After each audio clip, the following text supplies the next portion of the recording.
Hello everyone, good evening. कैसे हैं आप लोग? आप लोगों को पढ़ता हुआ देखकर या मेहनत करते हुए देखकर बहुत ही खुशी होती है कि इतने कठिन समय में भी आप लोग अपनी पढ़ाई जारी रखे हुए हैं और जो भी मदद मिल पा रहा है उस मदद को यूटिलाइज करके आप अपना काम आगे की ओर बढ़ा रहे हैं, है ना। बहुत ही अच्छी बात है, बट इसमें एक थोड़ा सा समस्या भी है, कुछ लोगों से परेशानी भी है। और या ये कहिए, आप सारे स्टूडेंट्स में से कुछ स्टूडेंट ऐसे हैं जिन लोगों के तरफ से असफलता ही है या नाराजगी हासिल हो रहा है ना। क्यों? आप में से बहुत कम स्टूडेंट ऐसे हैं जो डाउट पूछ रहे हैं, है ना। डाउट पूछ रहे हैं, ऐसा लगता है कि या फिर बाकी लोग पढ़ नहीं रहे हैं या फिर सारा क्वेश्चन बन जा रहा है, जो कि पॉसिबल नहीं है ना। क्योंकि इतने सालों से मैं ही पढ़ा रहा हूँ तो मुझे पता है कि किस चैप्टर से क्वेश्चन जनरेट होता है और किस तरीके का क्वेश्चन जनरेट होता है ना। तो आप लोगों से विनम्र आग्रह है कि जो भी चैप्टर्स पढ़ाया जा रहा है उस चैप्टर्स को ध्यान से पढ़ते हुए उसके साथ साथ आप अपना काम करिए, है ना। फॉर एग्जाम्पल, अगर मैथमेटिक्स में जो चैप्टर चल रहा है तो जो चैप्टर पढ़ाया जा रहा है उस चैप्टर के साथ चलिए, है ना। किसी दूसरे चैप्टर का डिस्कशन उस वक्त मत करिए, क्योंकि you have got number of subjects and number of chapters as well, है ना। तो एक वक्त पे एक टाइम पर एक ही काम करेंगे तो उस काम को करने पर जो भी कमी होगी, जो डाउट होगा, जो क्वेश्चन नहीं सॉल्व हो रहा होगा, वो क्वेश्चन सॉल्व करने पर आपका डाउट्स क्लियर हो पाएगा और उसी वक्त वो डाउट शॉर्ट आउट हो जाएगा, है ना। अगर आप में से बहुत सारे स्टूडेंट ऐसे हैं जो डाउट्स नहीं पूछ रहे हैं तो इसका मतलब तो फिर यही है कि या फिर आपको सब कुछ आ रहा है, सारा क्वेश्चन बन जा रहा है, या अन्यथा आप पढ़ ही नहीं रहे हैं, आप क्वेश्चन बना ही नहीं रहे हैं, है ना। तो इन दोनों ही केसेस में जो है वो क्या है कि अगर मान लीजिए आप पढ़ ही नहीं रहे तब तो फिर कोई बात ही नहीं है ना। तब तो फिर मेहनत करने की क्या ज़रूरत है ना। आपके एक क्लास को लेने के लिए मुझे तकरीबन 1 घंटे का समय देना पड़ता है ना, आपका एक क्लास लेने के लिए। और मुझे अभी एट प्रेजेंट इस वक्त हम 12 क्लास लेते हैं दिन भर में, 12 क्लासेस एवरी डे, है ना। तो समझिए कि सुबह 7 बजे से रात में 9 बजे तक हम क्लास लेते हैं। तो इतने डिफिकल्ट टाइम में आप लोगों के लिए इतना मेहनत किया जा रहा है और उसके बिहाफ में अगर आप पढ़ाई नहीं करेंगे, आप अपना एफर्ट नहीं लगाएंगे पढ़ाई में, तो then why to waste your time, है ना। एंड मेरा भी समय बर्बाद हो रहा है, तो ये पॉसिबल नहीं है। और ये ऐसा कहिए कि ये अच्छी बात नहीं है ना। पढ़ाई करिए, डाउट्स जो है वो पूछिए, क्योंकि कुछ ही लोग आप में से 2-3 लोग ही हैं जो डाउट्स अपना पूछते हैं और क्वेश्चन पूछते हैं, है ना। अगर डाउट्स नहीं पूछेंगे तो हम उस डाउट्स का सोल्यूशन कैसे आपको बता पाएंगे। हमको पता होना चाहिए ना कि किस स्टूडेंट को किस क्वेश्चन में किस टॉपिक में प्रॉब्लम हो रहा है, ठीक है। दूसरी बात यह है कि फिजिक्स में भी हम आपको टॉपिक्स पढ़ाते चले जा रहे हैं और उससे संबंधित जो सैंपल प्रॉब्लम या एक्सरसाइज में क्वेश्चन है, मैंने आपको हमेशा कहा है कि आप क्वेश्चन को सॉल्व करिए, है ना। हम एक दो क्वेश्चन जो होगा वो सॉल्व करने का तरीका या कंसेप्ट आपको सिखा देंगे, बट अल्टीमेटली तो उस कंसेप्ट को यूटिलाइज करके क्वेश्चन आपको बनाना है ना। आप में से किसी भी व्यक्ति को कोई भी क्वेश्चन पूछना हो, आप क्वेश्चन पूछिए और उस क्वेश्चन का डाउट का क्लियरेंस जरूर होगा, बट आप पूछेंगे तब, है ना। अभी तक फिजिक्स में मुझसे किसी भी व्यक्ति ने कोई भी डाउट न्यूमेरिकल के फॉर्म में अभी तक पूछा नहीं है ना। तो ऐसा नहीं होता है कि सॉल्व एग्जाम्पल को कॉपी करके बना लिए तो उससे आपको आ जाएगा, ऐसा नहीं होता है ना। आपको क्या करना है, आपको डाउट्स को क्लियर करने के लिए आपको खुद सॉल्व करना पड़ेगा और ये समझना पड़ेगा कि जो भी सोल्यूशन लिखा हुआ है वहाँ पे क्या क्या बारीकियां हैं, क्या क्या वीक पॉइंट्स है ना। उस वीक पॉइंट्स को पूछिए। कोई स्टेप ऐसा है, कोई थ्योरम ऐसा है, कोई फॉर्मूला ऐसा यूज किया जा रहा है जो आपको समझ में नहीं आ रहा है। फॉर्मूला रटने का कोई जरूरत नहीं है, फॉर्मूला क्यों रटना, फिजिक्स में फॉर्मूला रटना रटा नहीं जाता है ना। वो एक कंसेप्ट होता है, आपको उस कंसेप्ट को सीखना है। समझ में आ गया? तो वैसी परिस्थिति में आप सैंपल प्रॉब्लम बनाएंगे, क्वेश्चन को बनाएंगे, उससे संबंधित कुछ क्वेश्चन हर एक टॉपिक 2-3 टॉपिक के बाद कुछ और क्वेश्चन दिया हुआ है, एमसीक्यू के फॉर्म में दिया हुआ है, न्यूमेरिकल के फॉर्म में दिया हुआ है ना। तो अगर आप डाउट्स पूछेंगे तो उस डाउट्स को क्लियर करने पर हमको भी संतुष्टि होगा और आपका भी डाउट क्लियर हो जाएगा। और एक बहुत महत्वपूर्ण बात, अगर आप में से कोई एक व्यक्ति एक डाउट पूछता है तो उससे फायदा केवल उसको ही नहीं है, आपके क्लास में पढ़ने वाले और भी स्टूडेंट्स को फायदा है, क्योंकि उनको भी वो डाउट दिखेगा और वीडियो के माध्यम से जब आपको भेजा जाएगा तो उस वीडियो के माध्यम से और भी बच्चों को उससे हेल्प मिलेगा, है ना। तो ज़रूर अपना जो डाउट्स है वो पूछिए, कंसेप्ट क्लियर करिए, क्वेश्चन को सॉल्व करिए, है ना। जो इनकम्प्लीट क्वेश्चन है, जो नहीं सॉल्व होने वाला क्वेश्चन है वो पूछिए, उसका सोल्यूशन बताया जाएगा, ठीक है। तो फिजिक्स में भी इस चीज़ को फॉलो करिए, है ना। अगर इनफैक्ट हम तो कहेंगे कि सारे सब्जेक्ट में फॉलो करिए, है ना। आपका पैरेलल केमिस्ट्री और बायो का भी क्लास चल रहा है, आई डोंट नो आप में से कितने लोगों ने क्वेश्चन पूछा है या नहीं पूछा है। आप कमेंट बॉक्स में भी क्वेश्चन पूछ सकते हैं, है ना। कमेंट बॉक्स में भी क्वेश्चन पूछ सकते हैं, तो जो क्वेश्चन पूछेंगे उस क्वेश्चन का सोल्यूशन जरूर भेजा जाएगा आपको, ठीक है। चलिए चैप्टर में आगे बढ़ते हैं। फिजिक्स में जो आपका कल के लिए मैंने आपको मैथ्स का जो टास्क दिया था उस वर्क में क्या था, the last exercise of polynomials exercise 2D RS Agarwal new edition. उसमें क्या था कि उसमें जो लास्ट एक्सरसाइज है उसका लास्ट 13 क्वेश्चन मैंने आपको सॉल्व करने के लिए दिया था, और उसमें से अभी तक किसी ने भी कोई डाउट पूछा नहीं है। मैंने कहा था कि आज जो है वो लास्ट डेट है उसके लिए, है ना। तो कल जो है नया चैप्टर शुरू करने के पहले अगर आप कोई डाउट उस चैप्टर से पूछेंगे, उस एक्सरसाइज से पूछेंगे 2D से, exercise 2D polynomials fourth exercise, है ना, फैक्टर थ्योरम, ठीक है। अगर उससे संबंधित कोई क्वेश्चन पूछेंगे तो ज़रूर हम उसको बता पाएंगे, आपको सोल्यूशन जरूर भेजेंगे, ठीक है। हम अपने फिजिक्स में नेक्स्ट टॉपिक पर चलते हैं। अगला टॉपिक है एक्सेलरेशन, है ना। देखिए फिजिक्स में किसी भी चीज़ को रटने का या रिमेंबर करने का कोई फ़ायदा नहीं है ना। जैसे मैथमेटिक्स कंसेप्चुअल सब्जेक्ट है, वैसे ही फिजिक्स भी एक कंसेप्ट बेस्ड सब्जेक्ट है ना। आप अगर उस कंसेप्ट को सीख पाएंगे तो लंबे वक्त तक आपको याद रहेगा, और आप कभी भी आपसे क्वेश्चन, सीमित क्वेश्चन नहीं, कोई भी क्वेश्चन होगा उस टॉपिक से संबंधित, अगर कंसेप्ट क्लियर है तो वो क्वेश्चन जरूर बनेगा आपसे, ठीक है। तो इस चीज़ को ध्यान में रखते हुए हम अगर एक्सेलरेशन की बात करें तो देखिए आपके बुक में जो, या कहीं पर भी अगर आप जो भी बुक हो, टेक्स्ट बुक हो आपके पास, उस बुक में अगर एक्सेलरेशन का आप डेफिनेशन पढ़ेंगे तो डेफिनेशन क्या लिखा है, the definition that is given of acceleration is change in velocity per unit time, है ना। तो डेफिनेशन के अनुसार तो कहते हैं कि change in velocity per unit time, but पहले पता तो होना चाहिए कि चेंज इन वेलोसिटी अगर होता है तो उसमें होता क्या है ना। तो इसके लिए एक छोटा सा शॉर्ट स्टोरी मान के चलते हैं, है ना। एक व्यक्ति है जो बाइक चला रहा है, एक व्यक्ति है जो बाइक चला रहा है। अभी बाइक अचानक से तो एक ही बार नहीं चलने लगेगा, है ना। बाइक रुका हुआ होगा, उसको स्टार्ट किया जाएगा, उसको फिर चलाना शुरू करेंगे, है ना। तो जिस पॉइंट से बाइक चलना शुरू होता है उस पॉइंट पर जो वेलोसिटी होता है मूविंग ऑब्जेक्ट का, है ना। अब यहाँ पर हम एग्जांपल दे रहे हैं बाइक का, ये किसी भी मूविंग ऑब्जेक्ट के साथ हो सकता है जो मोशन में है, क्योंकि वेलोसिटी तो उसी की चीज का बात किया जाएगा ना जो ऑब्जेक्ट मोशन में है, ठीक है। तो कोई भी मूविंग ऑब्जेक्ट जब जिस पॉइंट ऑफ टाइम से उसका मोशन शुरू होता है, या ये कहिए कि जिस पॉइंट से हम किसी पर्टिकुलर मोशन की बात कर रहे हैं और वेलोसिटी की बात कर रहे हैं, तो जो इनिशियल पॉइंट होगा उस इनिशियल पॉइंट पर जो ऑब्जेक्ट का वेलोसिटी होता है उस वेलोसिटी को कहते हैं इनिशियल वेलोसिटी, है ना। फॉर एग्जांपल एक एक मूविंग जो मोटरसाइकिल की बात की है उसी की बात कर रहे हैं, है ना। इस पॉइंट से, है ना, एक बाइक राइडर बाइक को लेकर एक स्ट्रेट पाथ पर चलना शुरू किया, है ना। स्ट्रेट पाथ पर चलने की बात हम इसलिए कर रहे हैं क्योंकि हम किसकी बात कर रहे हैं, हम वेलोसिटी की बात कर रहे हैं। वेलोसिटी एक क्या है, वेलोसिटी एक वेक्टर क्वांटिटी है। वेक्टर क्वांटिटी का fixed magnitude and fixed direction दोनों होता है, तो हमको डायरेक्शन डिफाइन करना जरूरी है कि स्ट्रेट पाथ में चल रहा है, ठीक है। तो जो बाइसिकल है वो सर्टेन वेलोसिटी से अपना जर्नी शुरू करता है पॉइंट ए से। अब बात ये रहता है कि क्या इस पॉइंट ए पर जहां से बात कर रहे हैं कि उसकी जर्नी शुरू हो रही है, क्या उसके पहले वो जो बाइक था, वो जो मोटरसाइकिल था, क्या उसके पहले भी वो वेलोसिटी में था कि या वो रुका हुआ था, है ना, है ना।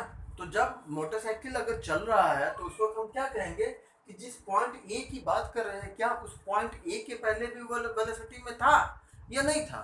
अगर नहीं था तो इसका मतलब है कि वो यहीं पर से चलना शुरू किया है, इसके पहले वो मोशन में नहीं था, ठीक है। तो जिस पॉइंट पर से हम मोशन के स्टार्टिंग पॉइंट की बात कर रहे हैं, तो अगर इस स्टार्टिंग पॉइंट का नाम ए है तो इस पॉइंट पर जब उसका जर्नी, उसका वेलोसिटी या उसका मोशन शुरू हो रहा है, इस पॉइंट पर जो उसका वेलोसिटी होगा उस वेलोसिटी को कहते हैं इनिशियल वेलोसिटी, है ना।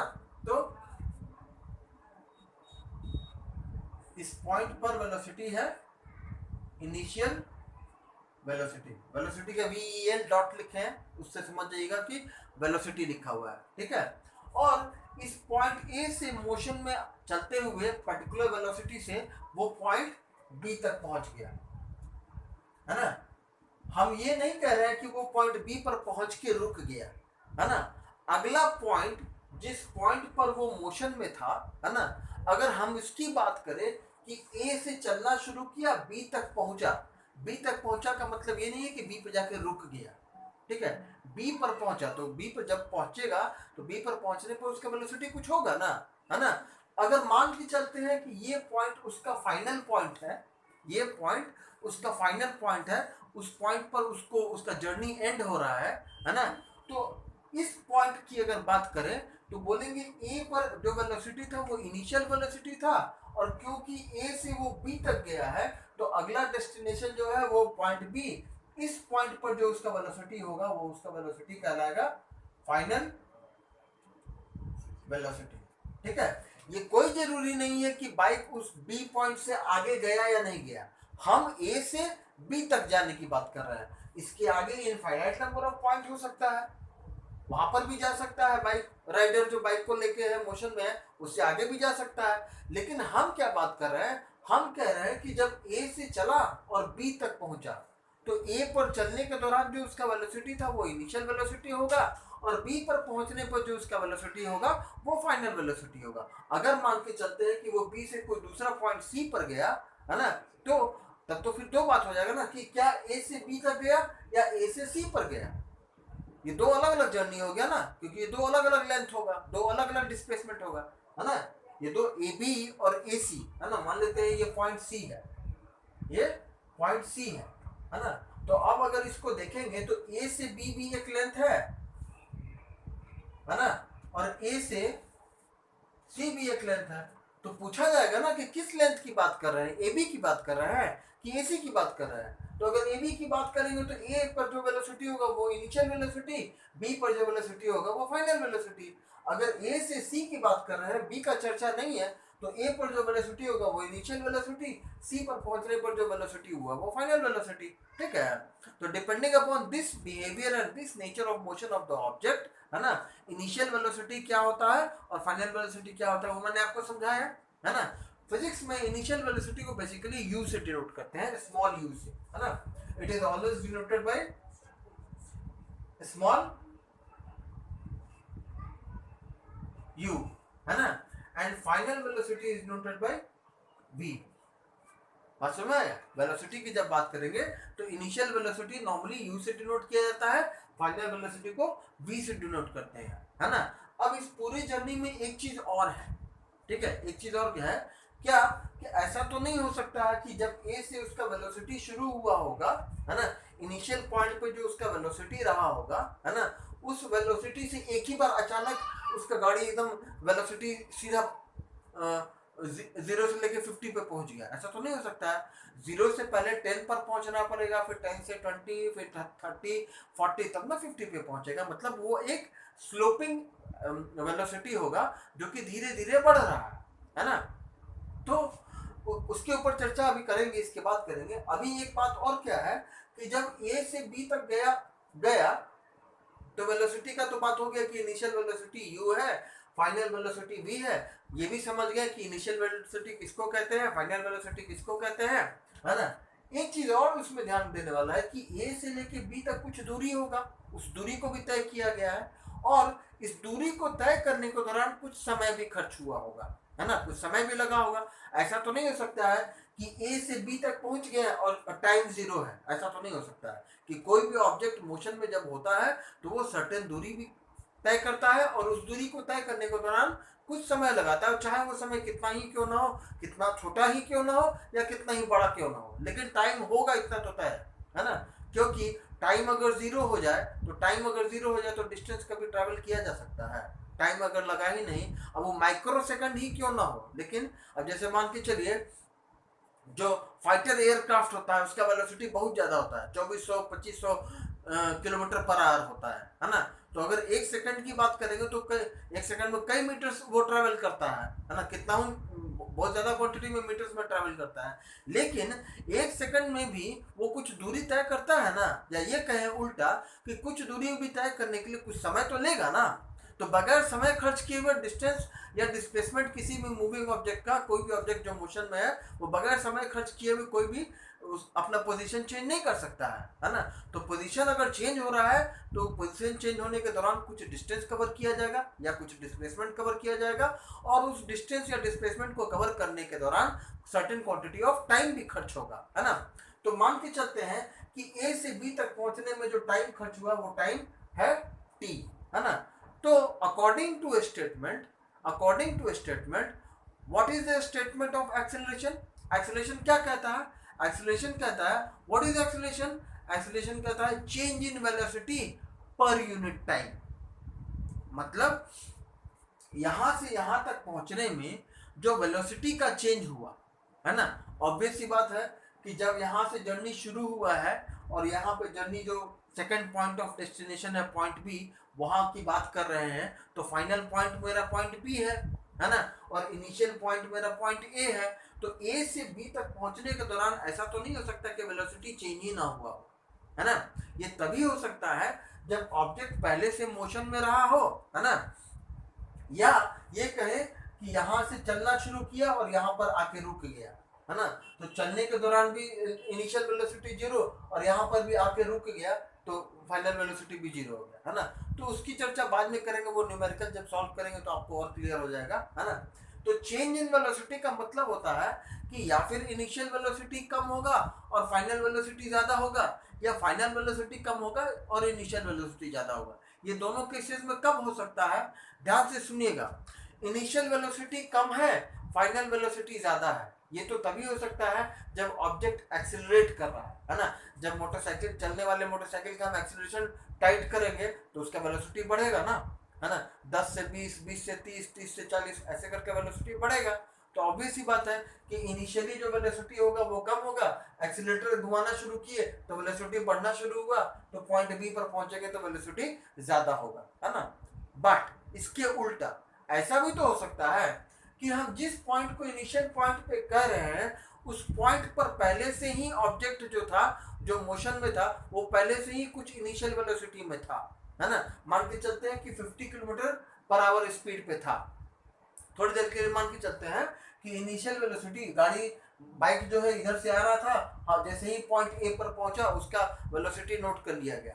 तो पॉइंट ए पर पहुंचा तो उसका वेलोसिटी मान लेते हैं उस वक्त 50 किलोमीटर पर आवर है, और जैसे ही ए पॉइंट से बी पॉइंट तक पहुंचा वो, तो ए से बी पहुंचने के दौरान उसका ब्रेक लगाया गया, है ना। हो सकता है कि पॉइंट ए पर जैसे ही मोटरसाइकिल पहुंचा, देखा कि रास्ते में एक बच्चा सड़क पे दौड़ रहा है तो ब्रेक लगाया तुरंत, है ना। तो जैसे ही ब्रेक लगाएगा तो ब्रेक लगाते ही पॉइंट ए पर तो ही नहीं रुक जाएगा, उसको रुकने में थोड़ा दूरी, चलता हुआ मोटरसाइकिल है, जब ब्रेक लगाएंगे तो ब्रेक लगाने के दौरान मोटरसाइकिल उसी पॉइंट पर तो नहीं रुकेगा, वो थोड़ा थोड़ा दूर आगे जाके रुकेगा। तो जिस पॉइंट पर ब्रेक लगाना शुरू किया गया, मान लेते हैं वो पॉइंट ए है, और ब्रेक लगाते लगाते जो बाइक है वो धीरे होते होते पॉइंट बी पर आके रुक गया, है ना, पॉइंट बी पर आके रुक गया। तो क्या बोलेंगे, इनिशियल वेलोसिटी है, क्योंकि इस पॉइंट पर ब्रेक लगाया है तो मतलब पहले से जो मोटरसाइकिल है वो मोशन में था, उसका कुछ वेलोसिटी था, मान लेते हैं 50 किलोमीटर पर आवर, उसका पॉइंट ए पर वेलोसिटी 50 किलोमीटर पर आवर था, और पॉइंट ए पर ब्रेक लगाए, ब्रेक जैसे ही लगा तो वेलोसिटी घटना शुरू होगा, है ना। एक्सीलेटर छोड़ देंगे ना, जब ब्रेक लगाएंगे तो एक्सीलेटर कम कर देंगे, और ब्रेक लगाएंगे तो वेलोसिटी घटना शुरू होगा। तो वेलोसिटी घटते घटते पॉइंट ए से बी तक पहुंचते पहुंचते उसका वेलोसिटी जो है बिल्कुल 0 हो गया, बाइक पॉइंट बी पर आके रुक गया, पॉइंट बी पर आके रुक गया। तो बोलेंगे ना कि पॉइंट ए अगर इनिशियल है जहां पर ब्रेक लगाना शुरू किया गया था, पॉइंट बी फाइनल पॉइंट है जहां पर बाइक आके रुक गया, तो बोलेंगे इनिशियल वेलोसिटी ज्यादा है, फाइनल वेलोसिटी कम है ना। तो दोनों चीज केसेस में अंतर क्या दिखा, एक में दिखा कि एक्सीलरेशन वेलोसिटी बढ़ रहा था तो इनिशियल कम होगा और फाइनल ज्यादा होगा, जब एक्सीलरेशन घट रहा होगा, है ना, एक्सीलरेशन घट रहा होगा मतलब ब्रेक लगाया जाएगा, मूविंग ऑब्जेक्ट के वेलोसिटी को घटा रहे होंगे। तो जब घटा रहे होंगे तो एक पॉइंट से दूसरे पॉइंट तक पहुंचने के दौरान इनिशियल वेलोसिटी ज्यादा होगा, फाइनल वेलोसिटी कम होगा। बात समझ में आ गया? बहुत ही साधारण सा चीज है ना।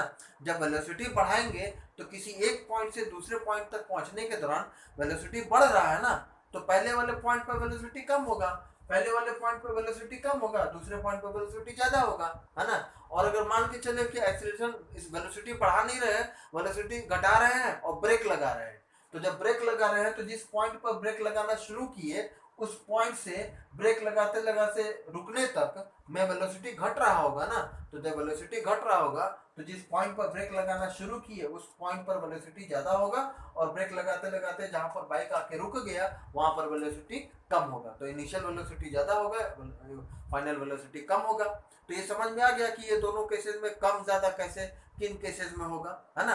अब आते हैं अपने इक्वेशन पर। एक्सीलरेशन का इक्वेशन क्या लिखा है? a is equal to v minus u by t, है ना। बोलेंगे v minus u by t क्या है सर? यही ना चेंज इन वेलोसिटी है, यही ना चेंज इन वेलोसिटी है। चेंज इन वेलोसिटी जब भी निकलेगा तो फाइनल में से ही इनिशियल सब्ट्रैक्ट होगा, है ना। इससे मतलब नहीं है कि कौन बड़ा है और कौन छोटा है ना। बोलेंगे क्यों सर? हो सकता है फाइनल वेलोसिटी कम हो और इनिशियल वेलोसिटी ज्यादा हो, है ना। तो ऐसे केस में तो जो निकालेंगे तो कम में से ज्यादा घटाएंगे तो निगेटिव आ जाएगा, निगेटिव को टाइम से डिवाइड करेंगे तो एक्सीलरेशन तो निगेटिव आ जाएगा। तो एक्सीलरेशन जब निगेटिव आएगा तो उसको क्या कहते हैं, उसके ऊपर चर्चा बाद में करेंगे। अभी मान के चलते हैं कि हमको एक्सीलरेशन निकालना है किसी भी moving object which is travelling in the straight path. The definition says that acceleration is equal to change in velocity per unit time. तो change in velocity, whenever we will calculate change in velocity, we will say that final velocity at final point minus initial velocity at the initial point of the journey and per unit time is called acceleration. Final velocity minus initial velocity, है ना, ये इसी को कहते हैं change in velocity। और ये जो बाय टाइम कर रहे हैं तो ये हो गया पर यूनिट टाइम, ठीक है। Acceleration is equal to change in velocity per unit time, है ना। तो वेलोसिटी का यूनिट क्या होता है? वेलोसिटी का यूनिट होता है मीटर पर सेकंड, ठीक है। और टाइम का यूनिट क्या होता है? टाइम का यूनिट होता है सेकंड। जब इसको सॉल्व करेंगे तो बोलेंगे ना कि न्यूमरेटर डिवाइडेड बाय डिनोमिनेटर, इसको ऐसे लिखते हैं, न्यूमरेटर डिवाइडेड बाय डिनोमिनेटर, ठीक है।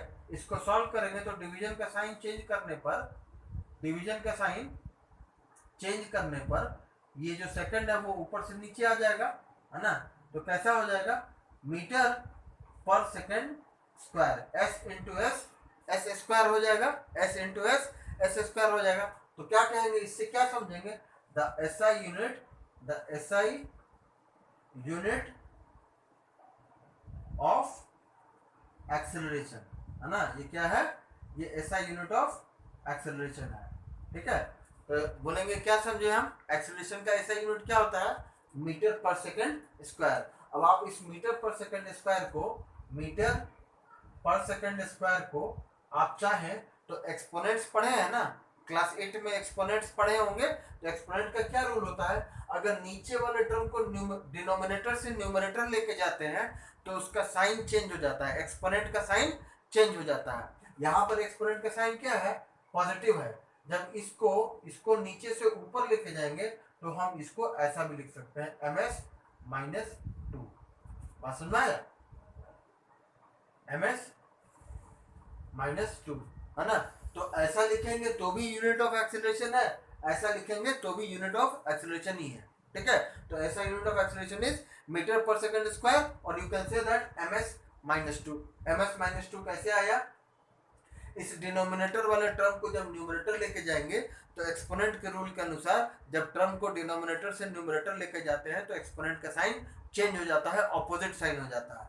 यहाँ पर साइन पॉजिटिव है, जब इसको ऊपर लेके जाएंगे तो नेगेटिव हो जाएगा। बात समझ में आ गया? ये हो गया हमारा डिस्कशन ऑफ एक्सेलरेशन। एक्सेलरेशन क्या होता है? Change in velocity per unit time. बोलेंगे चेंज इन वेलोसिटी का क्या मतलब है? Final velocity minus initial velocity.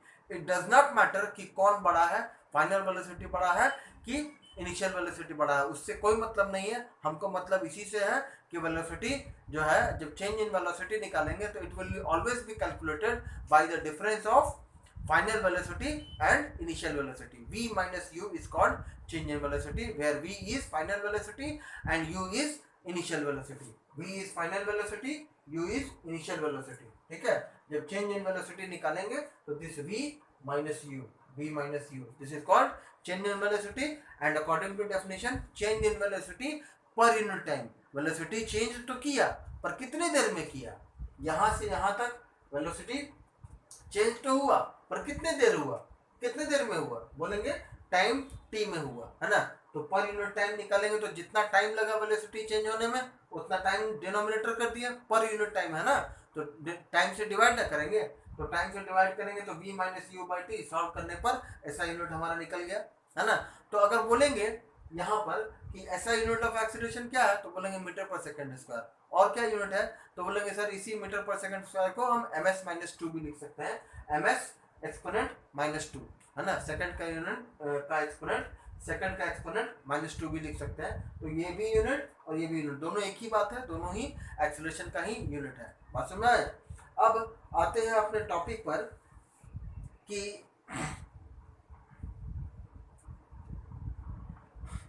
जहां पर एक्सीलरेशन का लास्ट फिगर 2.2 दिया हुआ है, उसके जस्ट पहले जो 2-3 लाइन लिखा हुआ है उसमें देखिए क्या है, when a body is moving with uniform velocity it's acceleration will be 0, है ना। तो को पूछ रहा है कि क्या एक्सीलरेशन 0 हो भी सकता है क्या, किसी मूविंग ऑब्जेक्ट का एक्सीलरेशन 0 भी हो सकता है, बोलेंगे एकदम हो सकता है, क्यों नहीं हो सकता, है ना। देखिए कैसे, अगर इस पॉइंट पर आने के पहले, इस पॉइंट पर आने के पहले जो मोटरसाइकिल बाइक राइडर था वो पहले से ही वेलोसिटी में है, माने पहले से ही मोशन में है ना। जब पॉइंट ए पर पहुंचा, जब पॉइंट ए पर पहुंचा तो उसका रीडिंग नोट किया गया है, पॉइंट ए पर कितना वेलोसिटी था जी, तो बोलेंगे पॉइंट ए पर वेलोसिटी था for example 30 kilometre per hour, है ना। किलोमीटर पर आवर कही है, मीटर पर सेकंड कही, एक ही बात है, दोनों तो वेलोसिटी का ही यूनिट है ना। तो बोलेंगे बाइक है तो बाइक का तो मीटर पर सेकंड नहीं ना लिखेंगे, किलोमीटर पर आवर मान के चलते हैं। तो 30 kilometre per hour, 30 kilometre per hour speed है, वेलोसिटी है इसका एट पॉइंट ए, है ना। लेकिन जैसे ही पॉइंट ए पर पहुंचा ना, तो पॉइंट ए पर पहुंचते ही क्या किया, अपना एक्सीलरेटर एकदम पकड़ लिया, ना बढ़ने दे रहा है ना घटने दे रहा है, एकदम कांस्टेंट हाथ पकड़े हुए, वेलोसिटी एकदम नहीं बढ़ना नहीं देना है वेलोसिटी। और दुर्भाग्यवश जब ए से बी तक वो जा रहा था उस दौरान रोड भी एकदम सपाट था, बिल्कुल कोई ढलान नहीं, ऊंचाई नहीं, एकदम फ्लैट रोड था, है ना। और ए से बी तक पहुंचने के दौरान सड़क पे कोई भी ट्रैफिक नहीं था, कुछ नहीं था, है ना।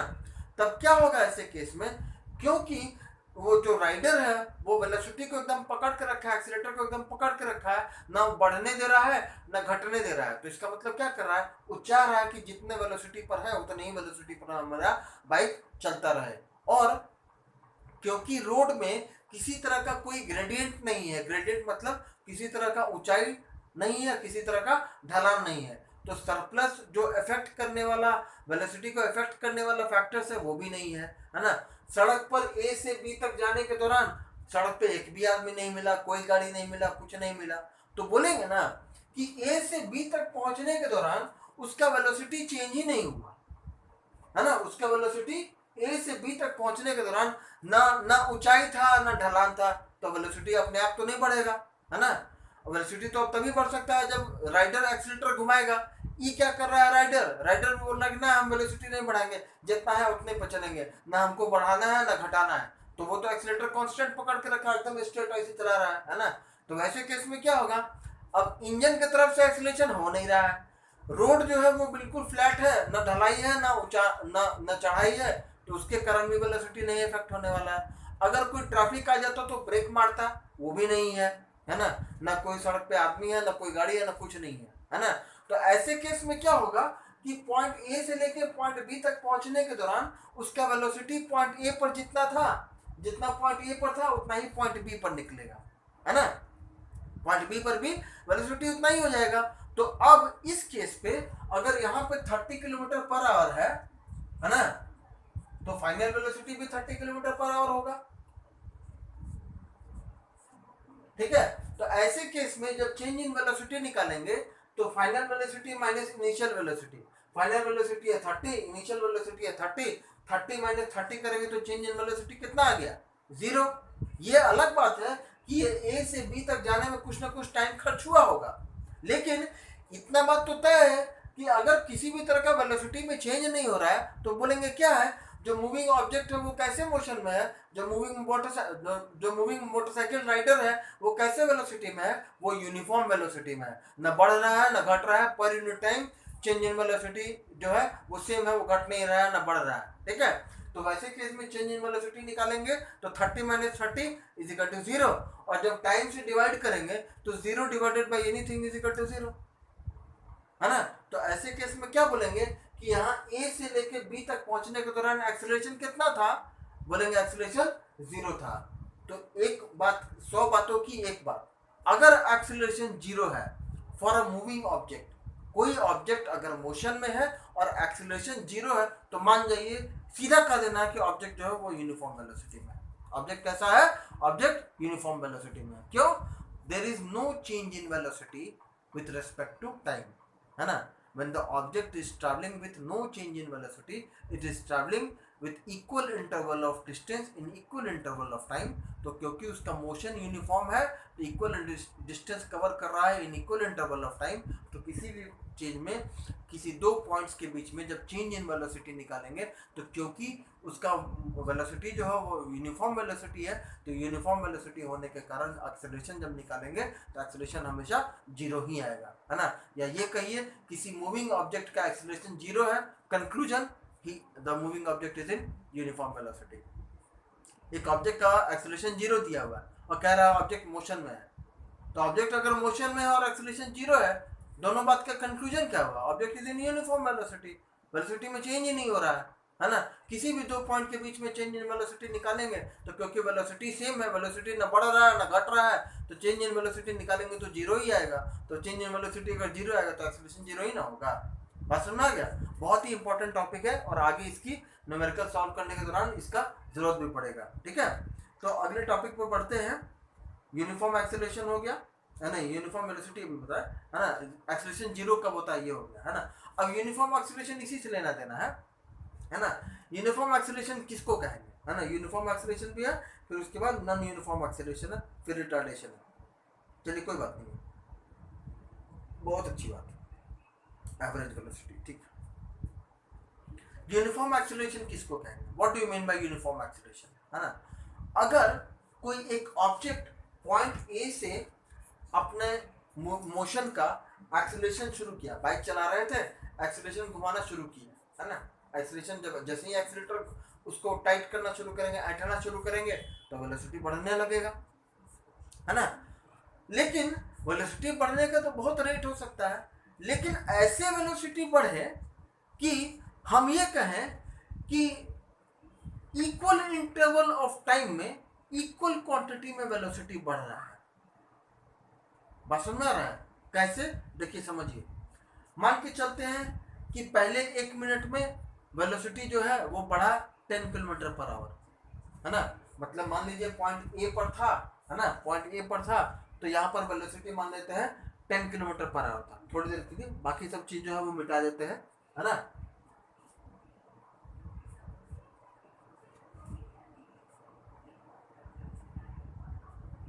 इन दोनों पॉइंट्स का नाम मिटा देते हैं,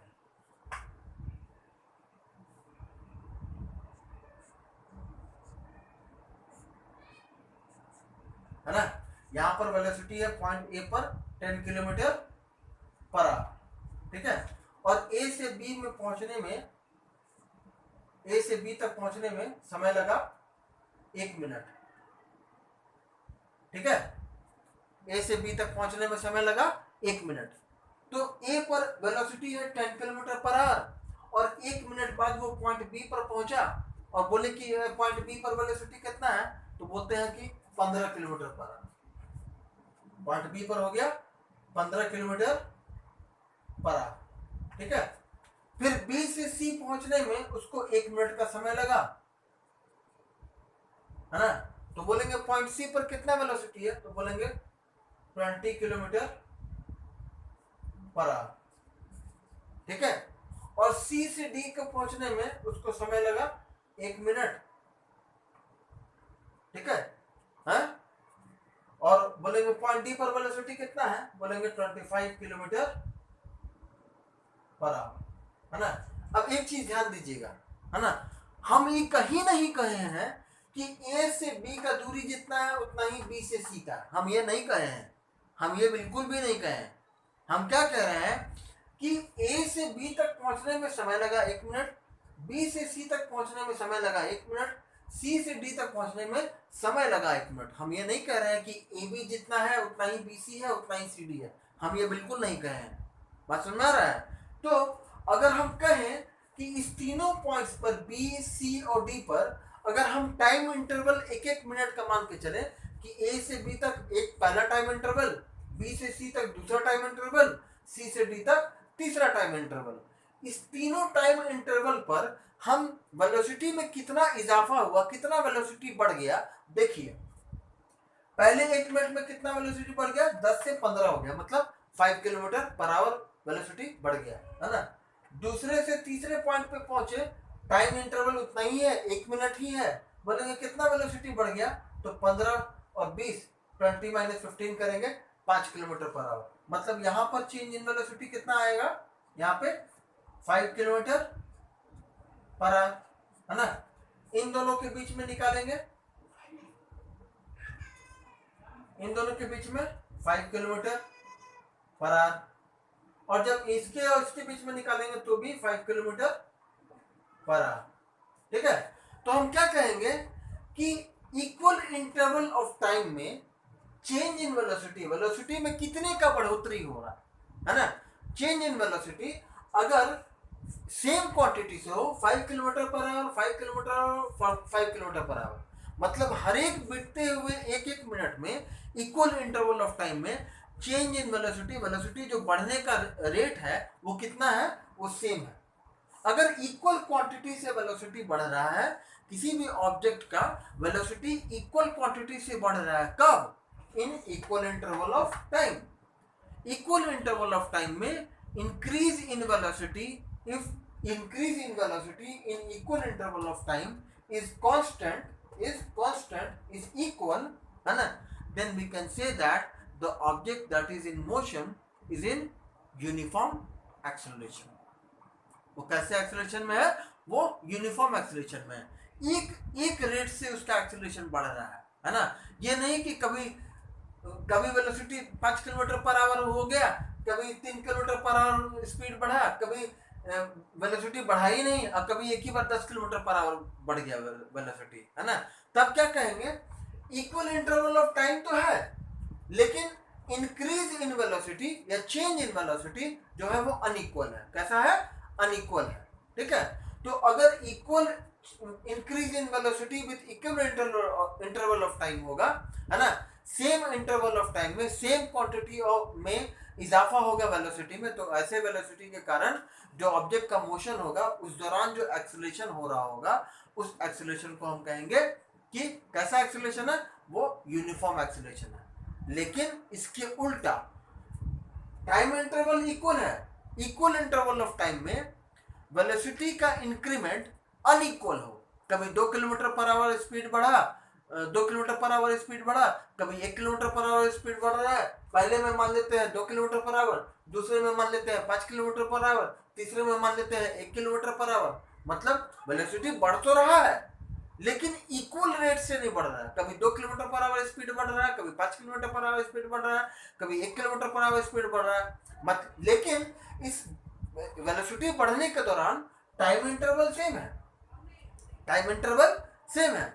तो क्या कहेंगे, when a moving object is traveling in a straight path and the increase in velocity is unequal in equal interval of time, equal interval of time में के दौरान, इक्वल इंटरवल ऑफ टाइम के दौरान जो वेलोसिटी बढ़ने का rate है वो अगर अनइक्वल हो, मतलब कभी कम बढ़ रहा है, कभी ज्यादा बढ़ रहा है, कभी कम बढ़ रहा है, कभी ज्यादा बढ़ रहा है, कभी ज्यादा ही बढ़ते चला जा रहा है, कभी कम कम बढ़ रहा है, लेकिन बढ़ रहा है ना। क्यों, अगर बढ़ नहीं रहा होगा तो फिर एक्सीलरेशन नहीं होगा। क्या बात समझ आ गया? वेलोसिटी बढ़ते रहना चाहिए, तभी तो कहलाएगा कि एक्सीलरेशन में है ना। क्योंकि वेलोसिटी घट गया तो वो फिर एक्सीलरेशन नहीं कहलाएगा, तब तो गाड़ी रुकने लगेगा ना, तो एक्सीलरेशन नहीं कहलाता, उसी को रिटार्डेशन कहते हैं, है ना। अभी इसके अगला टॉपिक वही है, उस पर बात करेंगे, है ना।